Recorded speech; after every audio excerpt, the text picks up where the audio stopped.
From the WeatherWatcher studio, here's a special weather forecast. Good evening. This is an update on the severe weather currently rolling through Ohio and Kentucky.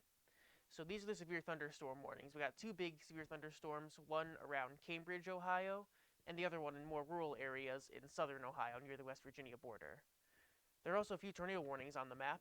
We have one in the Kentucky, which is very close to the Virginia border, and then we also have one in central Ohio.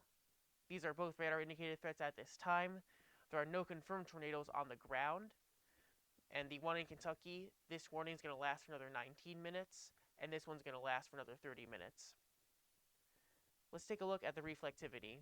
So I'll kind of move over here. So if you remember where that storm was, haven't ever done this before. So there's the storm, tornado warning storm in Ohio, right above my fingers here. So as you can see, that storm is rotating a little bit.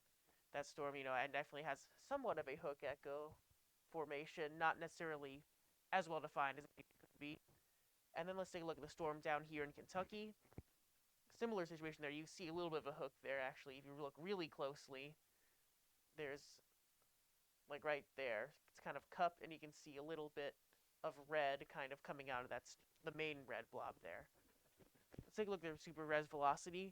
So we actually don't really see much in the way of velocity indicative of a tornado. Usually you'd expect to see red and green conflicting on the map, and we don't see that right now.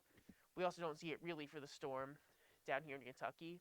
And the velocity, all that means is just which way the wind's blowing. But the interesting thing is, let's go back to the correlation coefficient. We do see a bit of a correlation coefficient spike with that storm in Kentucky. And what this is indicative of is debris. So correlation coefficient, if in layman's terms, it basically measures the variance of the size of objects in the atmosphere. So if there's tornado debris, there will be a lower correlation coefficient. We go to Ohio, and we see again, near Cambridge, something of a correlation coefficient spike over here as well. So this is the end of my severe weather update. Thank you for watching, and stay safe out there.